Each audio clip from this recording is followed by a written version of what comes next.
नमस्कार दोस्तों, स्वागत है आप सभी का फिर से हमारे ऑनलाइन यूट्यूब चैनल पर। मैं विक्रम ढिल्लन एक बार फिर से आपके सामने लेकर पेश हुआ हूँ मारवाड़ का इतिहास। इस मारवाड़ के इतिहास में अपन ने मारवाड़ रियासत में जो राठौड़ों की सत्ता थी उसकी स्थापना की अपन बात कर चुके थे।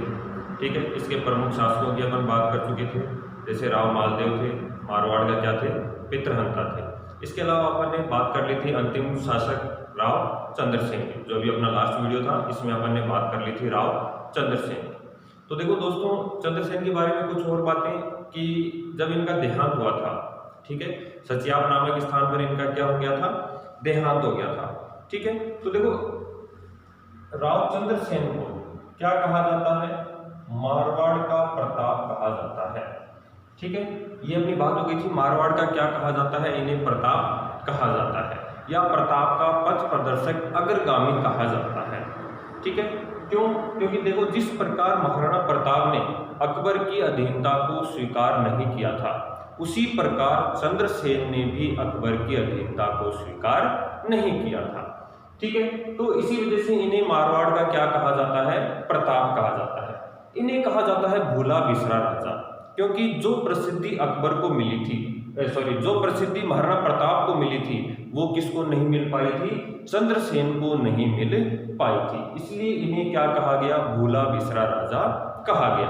अब देखो इसके अलावा क्या था कि इनका जो जीवन था, जब ये दर दर भटक रहे थे, ठीक है, जब इनके पास अपना साम्राज्य नहीं था, तब इनके द्वारा देखो क्या क्या त्याग किया गया। जैसे महाराणा प्रताप का अपन पढ़ते हैं कि इन्होंने घास की रोटियां खाई थी, तो इनके पास में भी देखो क्या नहीं था, पैसा नहीं था। ठीक है, तो इन्होंने जो अपने रत्न थे ये किसको बेच दिए, मेवाड़ महाराणा कौन थे, उदय सिंह। इनके पिता के जितने भी रत्न थे ना जो मालदेव के पास थे, उन मालदेव के रत्नों को किसको बेच दिया था, उदय सिंह को बेच दिया था। कहाँ के शासक थे उदय सिंह, मेवाड़ के शासक थे। और कितने रुपए प्राप्त हुए थे इनको, 60,000 रुपए की रकम क्या हुई थी, प्राप्त हुई थी। ठीक है, इधर इनके पास देखो पोखरण के ऊपर क्या था, अधिकार था। अपन ने मालदेव के बारे में पढ़ा था कि मालदेव ने पोखरण के किले का क्या करवाया था, निर्माण करवाया था। पोखरण पर इनका अधिकार था। तो देखो जैसलमेर का शासक था हर्राय भट्टी, इसने इस पोखरण के किले पर क्या किया, आक्रमण किया, लेकिन इसे क्या नहीं मिली, सफलता नहीं मिली। अब जब इसको सफलता नहीं मिली तो इसने चंद्रसेन के साथ एक क्या किया, सौदा किया। क्या सौदा किया कि हर्राय भाटी क्या कहता है चंद्रसेन को कि आप मुझे अपना पोखरण का क्या दे दो, किला दे दो, और इसके बदले मैं आपको क्या दूंगा, 1 लाख खतीय। ठीक है, ये क्या है, रकम है, लगभग 12,500 रुपए से कुछ रकम है।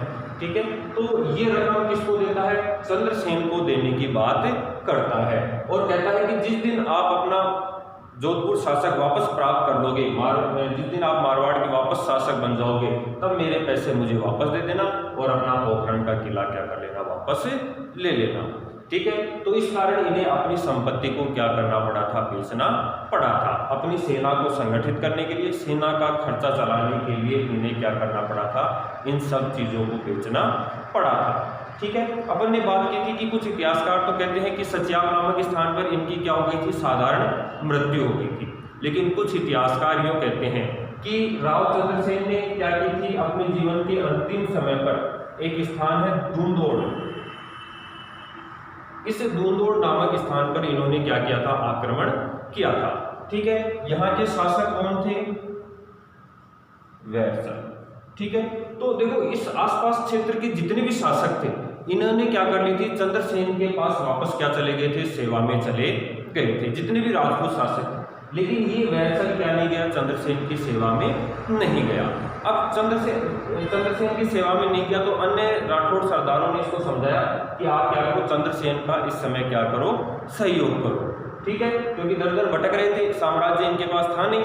तब ऐसी स्थिति में वैरसल ने क्या कहा कि अगर राव चंद्रसेन मेरे घर पर भोजन करता है तो मैं उसे अपना क्या मानूंगा, साथी मानूंगा। और ये चंद्रसेन इनकी बात मानकर इनके घर पर क्या चले जाते हैं, भोजन करने के लिए चले जाते हैं। और कहते हैं कि ये वैरसल धोखा करता है और इनके भोजन में क्या मिला देता है, विषाक्त या जहर मिला देता है, जिसके कारण राव चंद्रसेन की 11 जनवरी 1581 को क्या हो जाती है, मृत्यु हो जाती है। और मृत्यु किस स्थान पर हुई थी, सचियाप नामक स्थान पर चंद्रसेन की क्या हुई थी, मृत्यु हुई थी। ठीक है, तो ये कुछ अन्य महत्वपूर्ण बातें हैं कि किस प्रकार राव चंद्रसेन ने भी अपने जीवन में अकबर की अधीनता को स्वीकार नहीं किया और किस प्रकार दर दर की ठोकरें खाते भटक रहे थे। ठीक है, तो चंद्रसेन अपना कंप्लीट हो गया था। ये कुछ महत्वपूर्ण बातें थी जिनके लिए अपन ने बात की थी। इसके अलावा देखो एक क्वेश्चन और जो पूछा गया था एग्जाम के अंदर, ठीक है, उसको भी मैं थोड़ा सा यहाँ क्लियर कर देता हूँ। मारवाड़ के जो शासक थे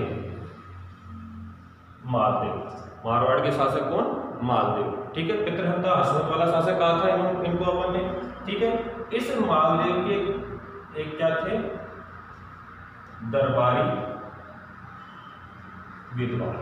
ठीक है, कौन थे दरबारी विद्वान, ईश्वरदास भारे।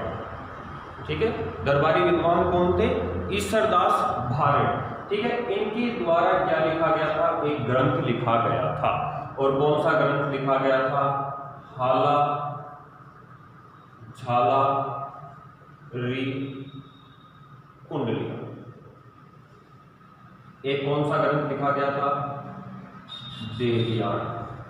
और एक कौन सा ग्रंथ लिखा गया था, हरिरस। ठीक है दोस्तों, ये अपन ने मालदेव की समय बात नहीं की थी, क्वेश्चन पूछा भी गया था, काफी एग्जाम में पूछ लेता है कि हाला झालारी कुंडलिया नामक ग्रंथ किसके द्वारा लिखा गया। तो ये ग्रंथ किसके द्वारा लिखा गया था, ईश्वरदास बारेठ द्वारा लिखा गया था। ठीक है, इनका अन्य ग्रंथ कौन सा है, देवयान है। इसके अलावा इन्होंने कौन सा ग्रंथ लिखा, हरिरस नामक ग्रंथ की भी इन्होंने क्या की थी, रचना की थी। ठीक है, एक दरबारी विद्वान की और बात कर लेते हैं, नाम सुना ही होगा आप लोगों ने, और इनका क्या नाम था, आशानंद। ठीक है, एक तो ईश्वरदास बारेठ, दूसरे कौन थे, आशानंद। ठीक है, इन्होंने कौन सा ग्रंथ लिखा,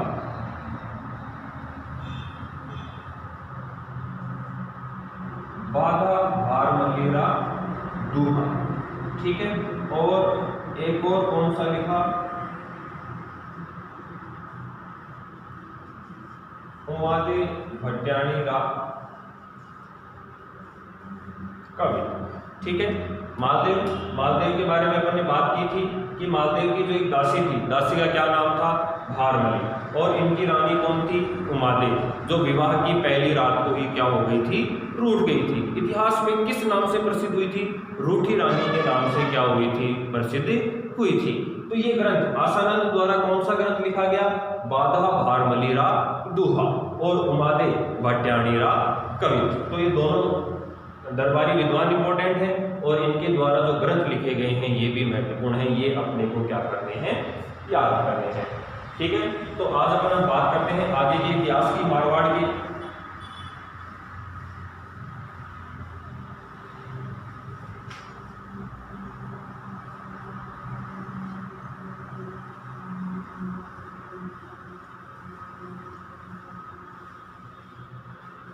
तो देखिए, अपन ने बात कर ली थी कि जोधपुर पर चंद्रसेन की मृत्यु हो चुकी है और जोधपुर पर किसका अधिकार हो चुका है, अकबर का अधिकार हो चुका है। अपन ने देखा था 1570 अकबर का नागौर दरबार, जिसमें विभिन्न शासकों ने अकबर की अधीनता को क्या कर लिया था, स्वीकार कर लिया था। ठीक है, जिसमें जैसलमेर के हर राय बाटी, हाड़ौती के सुरजनहाड़ा, ठीक है, बीकानेर का कल्याणमल और उसके पुत्र, और मारवाड़ से कौन गया था, उदय सिंह और उनके बड़े भाई राम। ठीक है, तो देखो 1581 में चंद्रसेन की क्या हो गई है, मृत्यु हो गई है। लेकिन यहाँ पर अकबर द्वारा किसी को मारवाड़ का शासक घोषित नहीं किया गया है, क्योंकि अकबर अपने राजनीतिक उद्देश्यों को, यानी कि अपने साम्राज्य का क्या कर रहा था, विस्तार कर रहा था, और इसमें राजपूतों का क्या ले रहा था, सहयोग ले रहा था। तो इसने न तो राम और न उदय सिंह किसी को भी क्या नहीं बनाया, मारवाड़ का शासक नहीं बनाया। तो देखो इसने क्या किया कि 1581 में जैसे ही चंद्रसेन की मृत्यु होती है, मारवाड़ पर किसका अधिकार हो गया, अकबर का अधिकार हो गया। तो देखो इसने 1581 से बात करेंगे अपन 1583 तक। ठीक है, तो इसने अकबर द्वारा क्या किया गया,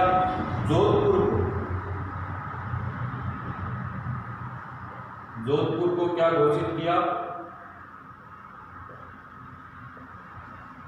खालसा भूमि घोषित किया। ध्यान रखना कि जोधपुर को अपन आगे भी पढ़ेंगे कि औरंगजेब द्वारा भी क्या घोषित किया गया, खालसा भूमि घोषित किया गया। मारवाड़ को 2 बार खालसा भूमि घोषित किया गया। ठीक है, तो यहाँ पर अपने को शब्दावलियों पर ध्यान देना है कि खालसा भूमि क्या होती है। ठीक है, तो खालसा भूमि वह होती है जिसके ऊपर सीधा कौन सी सरकार का नियंत्रण होता है, केंद्र सरकार का क्या होता है, नियंत्रण होता है। ठीक है, तो ध्यान रखना 1581 से 1583 तक कोई शासक नहीं बना है, सीधा इस भूमि पर किसका अधिकार रहा है, केंद्र सरकार का क्या रहा है, अधिकार रहा है। ठीक है, तो अकबर द्वारा जोधपुर को कौन सी भूमि घोषित किया गया है, खालसा भूमि घोषित किया गया है। ठीक है, और अकबर द्वारा जो उदय सिंह थे और राम थे, इनको क्या हुआ, अपने विभिन्न क्षेत्रों पर जहां के शासक इनके विरुद्ध थे वहां पर आक्रमण करने के लिए क्या करता रहा, भेजता रहा। ठीक है, तो अपन ने पढ़ा था 1570 अकबर का नागौर दरबार, उदय सिंह किसकी शरण में चले गए थे, अकबर की शरण में चले गए थे। ठीक है, चंद्रसेन के क्या थे, बड़े भाई थे। तो अब क्या किया गया कि अकबर द्वारा 1583 में किसको शासक बनाया गया, 1683 में किसको शासक बनाया गया, 1583 में किसको शासक बनाया गया, उदय सिंह को। तो देखिए अपन बात करते हैं, मारवाड़ का नेक्स्ट शासक कौन बना, उदय सिंह। कब से कब तक शासक बना, 1583 से 1595 ईस्वी तक शासनकाल किसका रहा। ठीक है, किसका शासनकाल रहा, उदय सिंह का। तो उदय सिंह कौन थे, चंद्रसेन के क्या थे, बड़े भाई थे। तो यहां सबसे पहले ध्यान रखना, चंद्रसेन को एक क्या दी गई है, उपाधि दी गई है। चंद्रसेन को एक क्या दी गई है, उपाधि दी गई है, और इस उपाधि का क्या नाम है, मोटा राजा। ठीक है, और ये उपाधि किसके द्वारा दी गई है, ये इनकी क्या है, उपाधि है। और उपाधि किसने प्रदान की,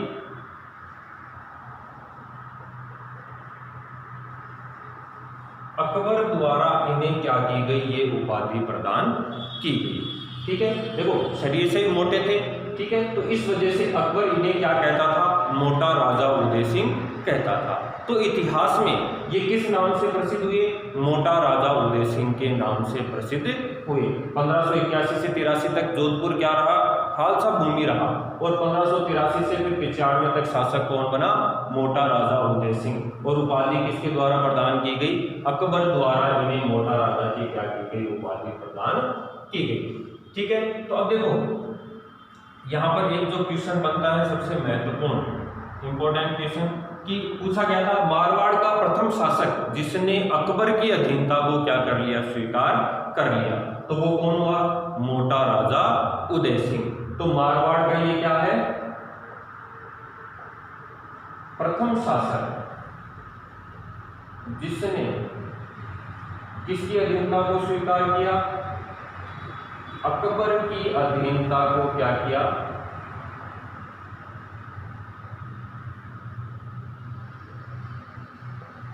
स्वीकार किया। ध्यान रखना, मोटा राजा उदय सिंह मारवाड़ के प्रथम शासक हैं जिन्होंने अकबर की अधीनता को क्या कर लिया, स्वीकार कर लिया। ठीक है, आगे अपन बात करते हैं, इनकी एक पुत्री थी,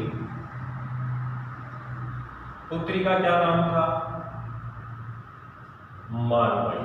ठीक है, इसका एक अन्य नाम था और दूसरा नाम क्या था,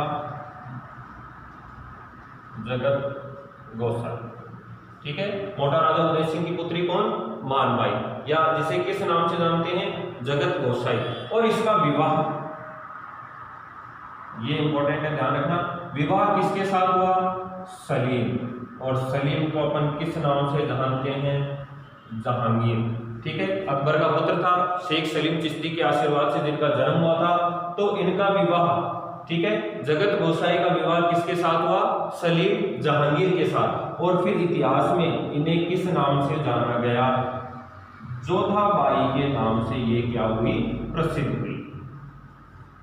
देखो एक एक लाइन में क्वेश्चन है कि अकबर द्वारा उदय सिंह को कौन सी उपाधि दी गई, मोटा राजा। ठीक है, मारवाड़ का प्रथम शासक जिसने अकबर की क्या स्वीकार कर ली, अधीनता स्वीकार कर ली। ठीक है। और यहाँ पर भी देखो एक क्वेश्चन और बन गया कि मारवाड़ का ये क्या है, प्रथम शासक जिसके द्वारा क्या किए गए, मुगलों से कैसे संबंध स्थापित किए गए, वैवाहिक संबंध क्या किए गए, स्थापित किए गए। ये ध्यान रखना कि मानभाई जगत गोसाई का विवाह किसके साथ करवाया, अकबर के पुत्र सलीम या जहांगीर के साथ करवाया। तो ये मारवाड़ का कौन सा शासक, प्रथम शासक जिसने मुगलों के साथ क्या स्थापित किए, वैवाहिक संबंध क्या किए, स्थापित किए। और यहाँ पर एक क्वेश्चन और, इस सलीम और इस जगत गोसाई का पुत्र कौन हुआ, खुर्रम। और खुर्रम को इतिहास में अपन किस नाम से जानते हैं, शाहजहां के नाम से इनको अपन जानते हैं। ठीक है, मानभाई और जगत गोसाई और इधर सलीम जहांगीर। ठीक है, तो इनका पुत्र कौन हुआ, खुर्रम। खुर्रम को इतिहास में किस नाम से जाना गया, शाहजहां के नाम से जाना गया। तो ये किससे संबंधित बातें थी, अपनी मोटा राजा उदय सिंह से संबंधित। यहाँ पर एक चीज और ध्यान रखना, एक क्वेश्चन और है कि सन 1609 ईस्वी में, अब की बात हो रही है सन 1609 ईस्वी में उदय सिंह का एक पुत्र था, पुत्र का नाम क्या था, किशन सिंह। ध्यान रखना, इनका एक क्या था, पुत्र था, और पुत्र का क्या नाम था, किशन सिंह। इस किशन सिंह द्वारा क्या किया गया,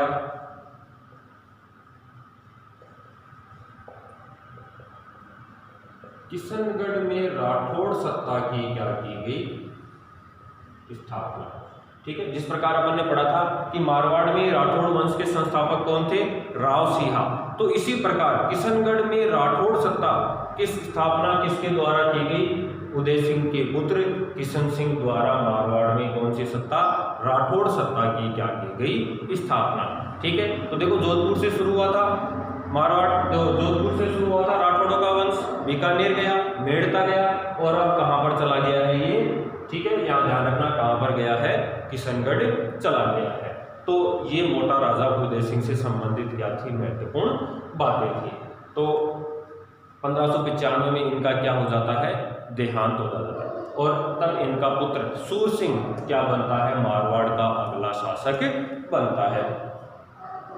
यहां तक समझ में आ गया होगा। और देखो मोटा राजा उदय सिंह का प्रत्येक क्वेश्चन महत्वपूर्ण है, इसको बिल्कुल भी मिस नहीं करना है। मोटा राजा उदय सिंह का सर्वप्रथम अकबर के अधीनता को स्वीकार किया, मुगलों के साथ क्या किए, वैवाहिक संबंध इसके द्वारा क्या किए गए, स्थापित किए गए।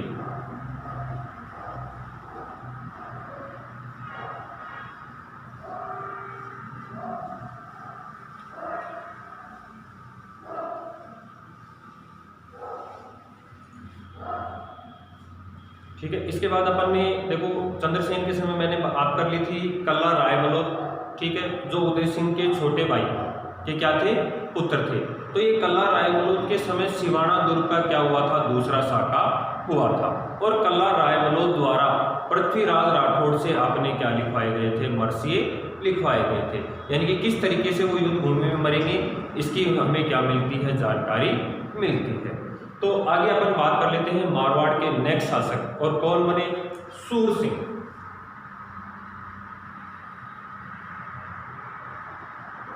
ठीक है, कब से कब तक बनेंगे, 1595 से 1619 ईस्वी तक। ठीक है, अब यहाँ पर कुछ महत्वपूर्ण बातें हैं, हम उन्हीं की बात करेंगे इनके लिए।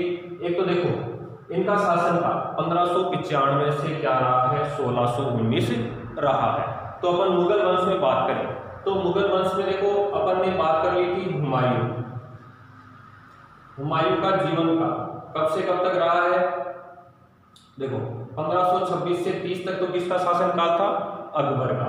1530 से 40 और 1555-56 ईस्वी किसका शासन काल रहा है, हुमायूं का। हुमायूं के बाद शासन कौन बना, अकबर, 1556 से लेकर 1605 ईस्वी तक।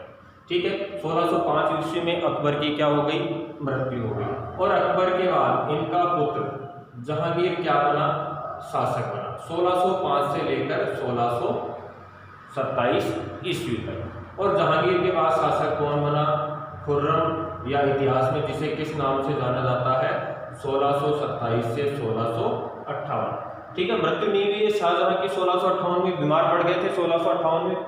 तो यहाँ पर अपन बात करें, इधर मारवाड़ के शासक कौन है, सूरसिंह, 1595 से लेकर कब तक, 1619 ईस्वी तक।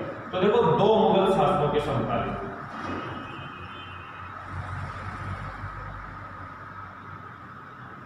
ठीक है, यहाँ पर देखो सबसे पहला क्वेश्चन यही बन जाता है कि सूरसिंह किस किस के समकालीन रहे हैं। तो पहला तो किसके समकालीन रहे हैं, तो देखो 1595, यानी कि पहला तो किसके समकालीन रहे हैं, अकबर के, और दूसरा किसके समकालीन रहे हैं, ये जहांगीर के।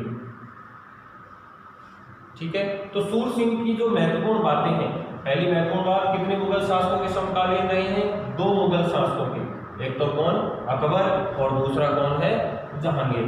यहाँ पर ध्यान रखना, बात हो रही है 1604 ईस्वी की। 1604 ईस्वी में अकबर द्वारा इन्हें क्या दी गई, सवाई की क्या दी गई, उपाधि दी गई। ठीक है, और क्यों दी गई, इनकी वीरता से प्रभावित होकर।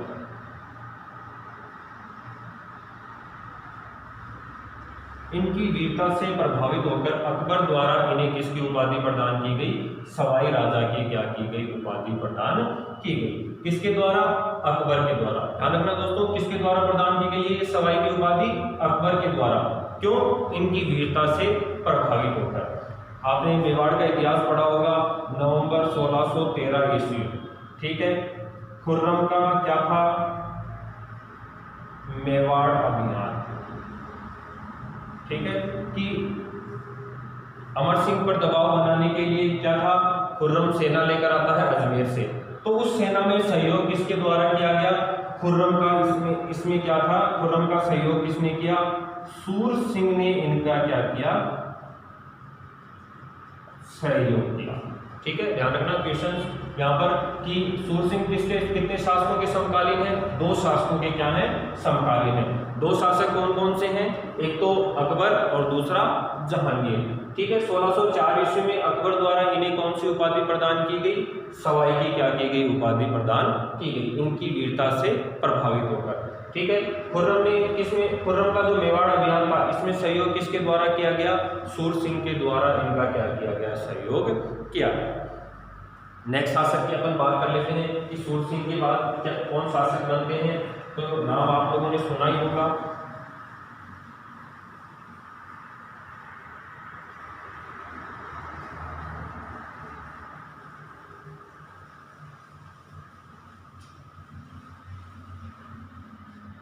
देखिए जो नेक्स्ट शासक बनते हैं, सूरसिंह के बाद शासक कौन बनते हैं, नेक्स्ट शासक कौन बने, गज सिंह। नेक्स्ट शासक कौन बने, गज सिंह। गज सिंह का शासनकाल कब से कब तक रहा भाई, 1619 से 1638 ईस्वी तक। ध्यान रखना, गज सिंह का शासनकाल भी कितने, 1619 से 1638 ईस्वी तक। तो देखो यहाँ पर भी अब इनका शासनकाल कितने शासकों के समकालीन रहे हैं, दो शासकों के, जहांगीर और किसके, शाहजहां के क्या है, समकालीन। तो यहाँ पर भी ध्यान रखना,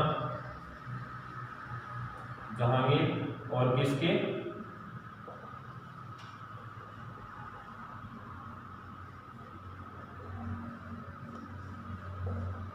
ठीक है। पहला क्वेश्चन तो यही है कि गज सिंह ने कितने मुगल शासकों का जीवन देखा, दो का, एक तो कौन, जहांगीर, और एक कौन सा, शाहजहां।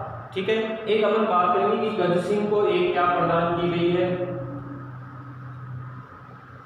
उपाधि प्रदान की गई, किसके द्वारा, जहांगीर के द्वारा।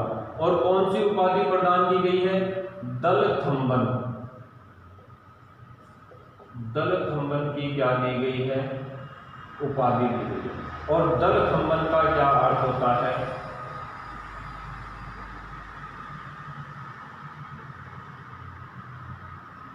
समूह को रोकने वाला। ठीक है, गज सिंह 1619 से 1638 तक मारवाड़ के क्या रहे हैं, शासक रहे हैं।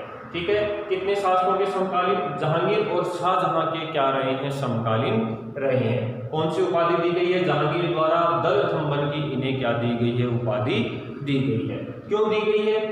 इन्हें क्या कहा गया है? दलथंबन का अर्थ है समूह को रोकने वाला। ये उपाधि देने का कारण क्या था कि देखो खुर्रम ने क्या कर दिया था? जहांगीर का विद्रोह कर दिया था, ठीक है। तो इस विद्रोह को रोकने के लिए जिम्मेदारी किसे दी गई थी? गज सिंह को दी गई थी। तो इस गज सिंह ने इस खुर्रम के विद्रोह को रोका था, इसी कारण इन्हें कौन सी उपाधि दी गई है? दलथंबन की क्या दी गई है? उपाधि दी गई है। तो ये तो इनके बारे में केवल इतनी महत्वपूर्ण बातें थी, लेकिन आगे कुछ और महत्वपूर्ण इनकी जो बातें हैं उनकी अपन बात कर लेते हैं।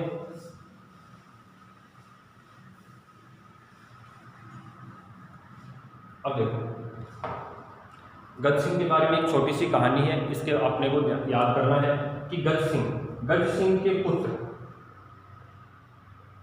गज सिंह की किन की बात हो रही है? पुत्रों की बात हो रही है। तो गज सिंह के देखो 3 पुत्र थे। गज सिंह के पुत्र कितने थे? 3 थे। कौन कौन से थे? देखो अपन बात करते हैं। गज सिंह का एक पुत्र तो कौन था?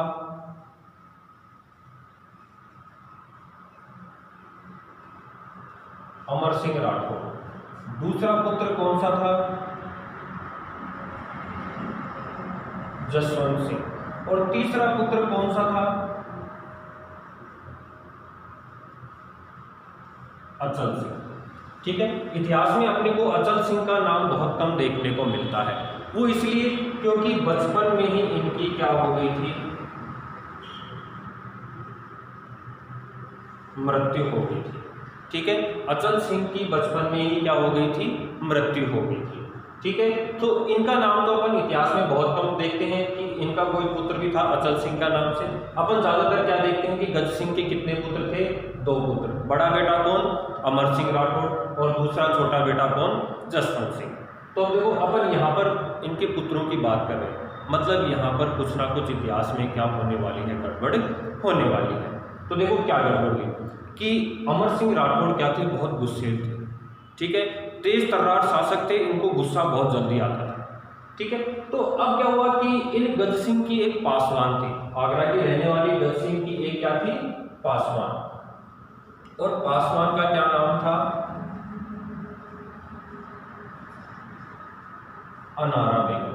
ठीक है, गज सिंह की जो पासवान थी, पासवान का क्या नाम था? अनारा बेगम। तो कहते हैं कि इस अनारा बेगम के कहने पर इस गज सिंह द्वारा जसवंत सिंह को मारवाड़ का क्या घोषित कर दिया? उत्तराधिकारी। यानी कि अपने जीवन काल में ही किसको शासक घोषित कर दिया था? जसवंत सिंह को क्या कर दिया था? शासक घोषित कर दिया था। ठीक है, और अमर सिंह को शासक नहीं बनाया था। इन्हें कौन सा परगना दिया गया? नागौर परगना इन्हें क्या किया गया? प्रदान किया गया। ठीक है, तो यहाँ पर देखो महत्वपूर्ण क्वेश्चन कि गज सिंह ने अपने जीवन काल में उत्तराधिकारी किसको घोषित किया? तो अपने छोटे पुत्र जसवंत सिंह को अपना क्या कर दिया? उत्तराधिकारी घोषित कर दिया। और किसके कहने पर घोषित कर दिया? अनारा बेगम के कहने पर अपना क्या बना दिया? उत्तराधिकारी बना दिया। ठीक है, क्यों? इसके लिए देखो एक कहानी भी चलती है। कहानी ये थी कि भाई एक दिन गज सिंह क्या होते हैं, इस अनारा बेगम के साथ अपने हरम में बैठे होते हैं। ठीक है, तो वहां दोनों पुत्र पहुंचते हैं। तो ये जसवंत सिंह तो क्या करता है? गज सिंह और अनारा बेगम दोनों के पांव छू लेता है। ठीक है, जबकि अमर सिंह राठौड़ किसके पैर छूता है? गज सिंह के ही पैर छूता है। ठीक है, इसे अपना अपमान समझती है और अपने अपमान का बदला लेने के लिए ये अमर सिंह को राजगद्दी से हटाकर किसको शासक बना देती है? जसवंत सिंह को शासक बना देती है। तो दोस्तों उम्मीद करता हूँ आपको ये वीडियो समझ में आया होगा। नेक्स्ट वीडियो में अपन बात करेंगे अमर सिंह और किसकी? जसवंत सिंह की। तो अभी तक अगर आपने हमारे चैनल को सब्सक्राइब नहीं किया है तो लगातार अपडेट के लिए चैनल को क्या कीजिए? सब्सक्राइब कीजिए। धन्यवाद।